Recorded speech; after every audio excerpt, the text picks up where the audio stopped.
this seemed like one that it was very personal to you. And I'm wondering how you found your way into this topic and kind of conceived of this. Well, I have this man to thank in part. He wrote a book called Rap on Trial, and I was given the book, and because I just come off doing the Kanye West trilogy, I didn't really see myself wanting to do another music project right away. And so at first I turned it down before I had read the book, but then I had a conversation with the producers and read the book, and within the first chapter I knew immediately that not only was it something that I wanted to work on, but that it was important that it get made and that I had something to say there. So that was the genesis for me.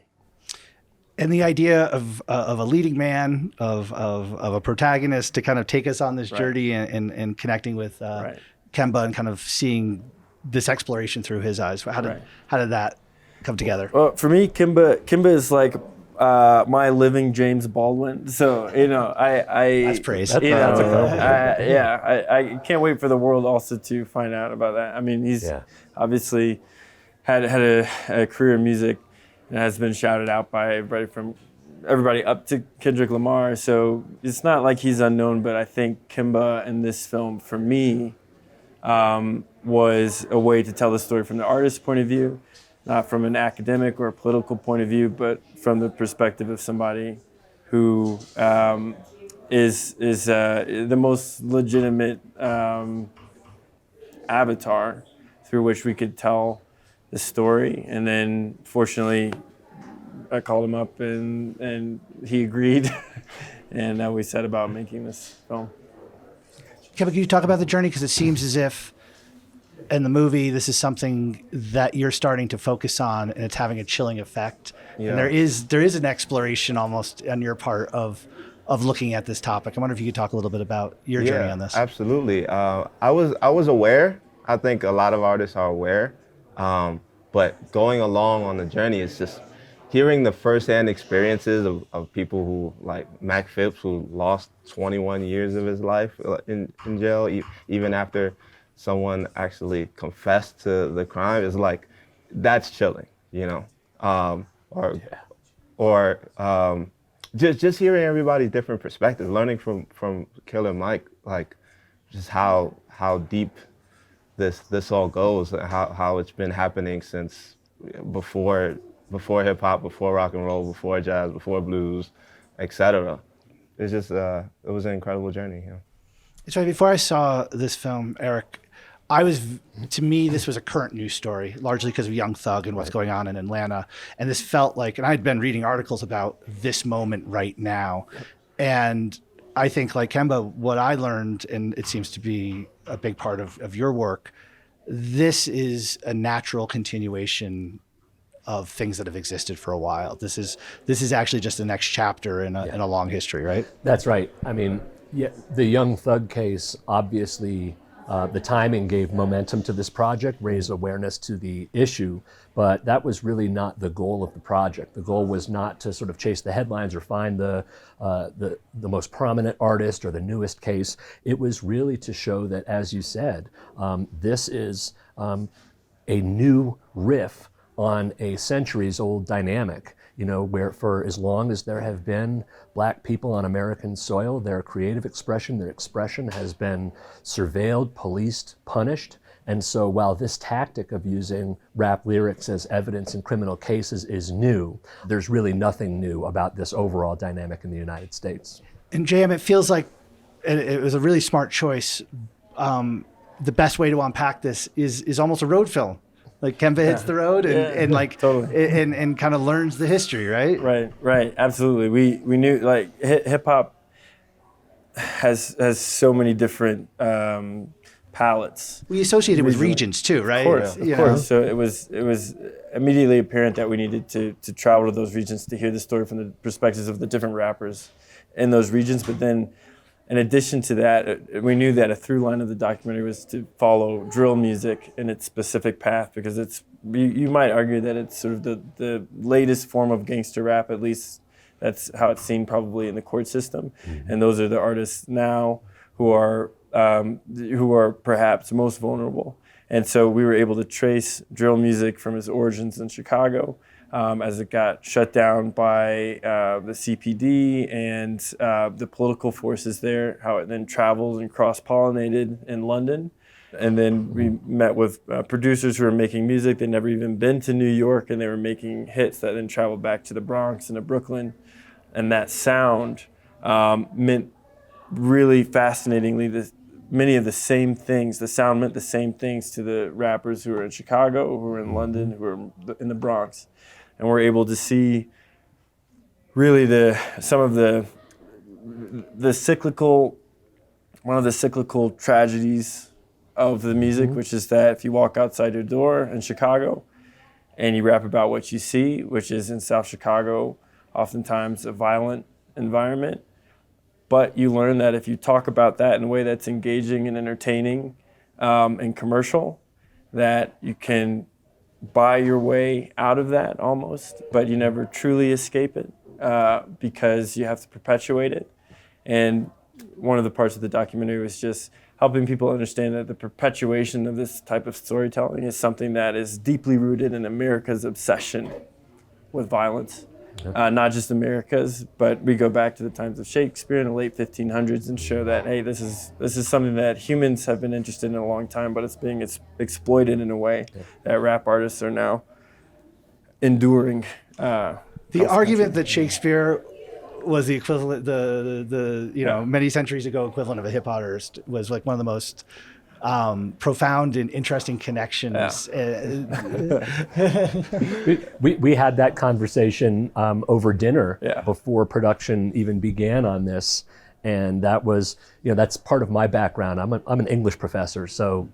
And one of my loves has been Shakespeare. And I was saying to him, Shakespeare, in many ways, he was a proto-rapper. And I didn't expect necessarily that to make its way into the film, but a light went off for him, and hence what you see without my giving too much away. Yeah. But I think one of the things that was so important about the doc is to show when white artists, that Queen lyric. I've never thought twice about that Queen lyric. Right. Mama, I just killed a man. Right. And it's just like people sing that at rock concerts with 50,000 people. Right. They're not on trial. It's Exactly. not used. Well, Freddie Mercury's dead, but it's not. Right.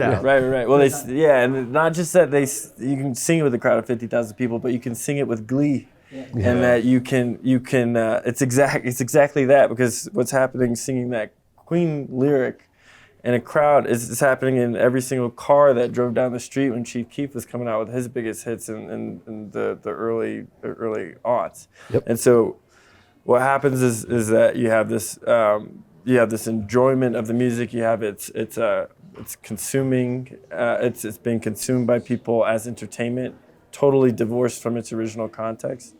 And again, with somebody like Kemba, he was able to tell that not from the point of view of academia, not from the point of view of politics, but really to speak to the rap artists who are right in the thick of it. That created some really eye-opening moments, especially in the Bronx, I think, of like it's not just a story. This is very real.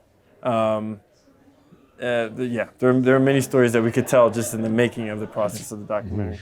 Kemba, I'm sure the process of making this film, I mean, for me, it had to be an incredible education. And as you're peeling the layers off and seeing how deep this is and how far it goes, I have to ask, how are you processing this in your head as someone that I'm sure this week you were writing lyrics, right? Yeah. Right? Based on the doc, it seems like you're constantly working. How are you allowing this to sit in the front of your head? And is it even a little bit of filter or no? No, I feel like I've gone even more extreme, to be honest. I feel like it's so absurd that I've started to sort of play more with words that have multiple meanings, and because it really is like a damned if you do, damned if you don't. Yeah. Again, like in the case of Mac Phipps, he's completely innocent, 30 years? Was that? He was sentenced to 30 years. Yeah. And so what can you really do if you're caught up in that situation? It's like, and then also, if you're making music, it's gonna come out in the art if you're like censoring yourself. people are gonna know. People are gonna feel it, and authenticity is the name of the game. So I have to ask because in the film it's set up as the impetus. Obviously the current news story is, and I think it's 2 years ago. With Young Thug, and then the absurdity of the fact that trial has taken 2 years to get going. Right. In the last couple months, that's finally going. Right. A judge has ruled, I think 17 lyrics are admissible in court.